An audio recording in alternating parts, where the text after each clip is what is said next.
Hey, I'm Jeff, founder of Polar Pro. Today we are going to go over your LiteChaser 16 setup, how to get it all rigged up and ready to shoot, and then give you a few tips on how to use the lenses and filters. So you either got the Pro case or the base case. They're both the same filter mechanism, or the EXO backplate. The EXO backplate, very self-explanatory, just magnets right onto the back, contours your lenses there, you're ready to go. The base case and the Pro case, all you do is you just pop your phone right into the case and it's ready to go. And if you grab the Pro case, it has the cold shoe mount in it. It does come preloaded with a rubber insert in there, so you can leave it in there if you want, or if you're gonna mount stuff to it, there's a little cutout right here. You can either grab it with your fingernail or like the edge of a credit card, and then you're just gonna pop it straight out and then kind of just slide it off.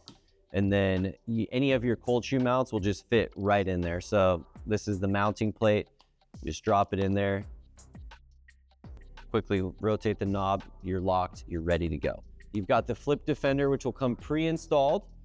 Obviously, to flip it down, you just push this button and flip it down, fire your quick shots. Or if you want to put your filters or lenses on, you press this button right here, slide it off, and then you just seamlessly slide on whatever filter you want to use next. Removable grip will also come installed onto your case. It's very simple. There's one button here. You push this button, it's going to extend these grips, and that's going to allow you to release it or flip it upside down if you're doing vertical, or portrait mode. Then you can just push it, take it off if you just want to run the case by itself without the grip. The grip has 2 /20 mounts on it, so you can throw this onto a tripod if you want on the base, or you can throw like a microphone or a light on the top. All right, that's it for setup. Super easy, super minimal. One more quick tip on the defender.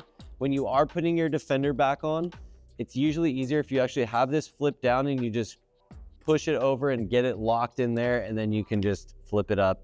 Makes it a little bit easier for it to click into that detent. All right, now let's go over the lenses. 2 of my favorite lenses, the Warp 2X and the Split Warp, and then the 2 filters, the Short Stash Everyday and the VND 2-5. Quick tips on those right now. Here's my favorite way to shoot the Warp 2X.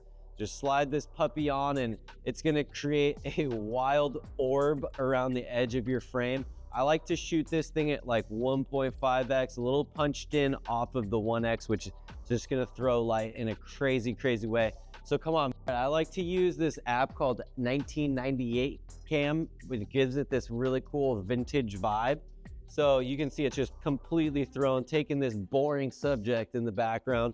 And I like to punch in just a little bit more, just so that orb effect is kind of a bit more subtle than at the 1x. And then we're just gonna rip this thing right here. Look at that. Such a sick little composition off a pretty basic, boring background. And that's how I like to use this app with the Warp 2X lens, to give you kind of a vintage vibe on your wild warp lens. All right, next up is the Split Warp. I'm gonna show you how I like to shoot this one. I like to usually shoot this one in the Visco app, give you a little bit different options and profiles. And let me show you how to run that one. All right, so we'll hop into Visco here and set this frame up with the Split Warp lens. So you can see right here, I've got the 2 top corners right here have that warp on it. It's the subtle warp though, it's the Warp 1X. So you can barely see it, kind of the light thrown there with that halo-ish effect. And then the bottom's clean. And then you can rotate this and you'll see the center, kind of that ghosting line going through it for a really cool effect. And you can rotate that and line up the composition to throw the light however you see fit. So I'm gonna run it right there, try to get a little bit of that light orb in frame if I can, and just fire away.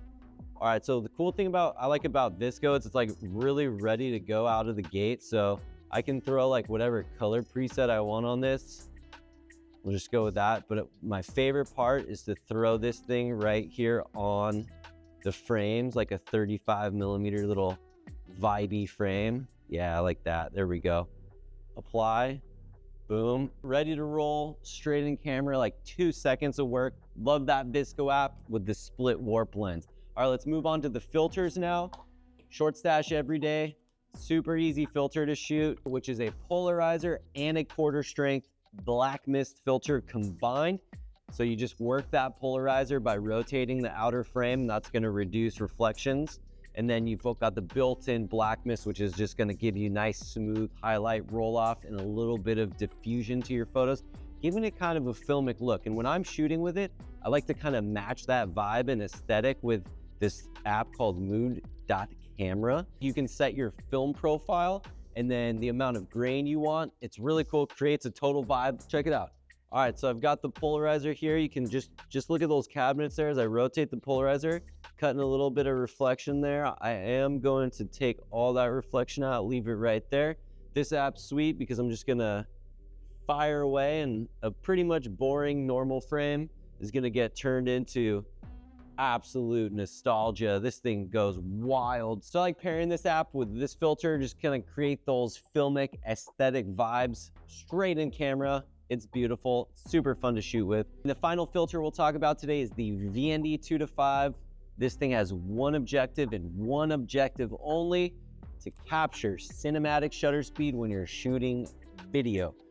What is cinematic shutter speed, you ask? Well, it's when we shoot our shutter speed at double frame rate. So if you're shooting 24 frames per second, our shutter speed needs to be at 1/50th. If you're shooting at 30 frames per second, shutter speed needs to be at 1/60th. This is the golden ratio that allows us to portray motion from our cameras the same way our brain perceives motion in real life, making your audience comfortable. Now, to do this outdoors, obviously, if you start shooting at 1/50th shutter speed, as you can see here, your image is completely blown out and overexposed. And that is because our aperture cannot be pushed up. It's locked right here on the iPhone. So we throw a VND right here, we tune it to 5, and now we are able to capture the proper exposure at the proper cinematic frame rates to illustrate motion the same way as our brains perceive it in real life. And that's it for this one. If you have any questions on how to set up your LiteChaser 16 system, shoot us an email, drop them in the comments below. See you on the next one.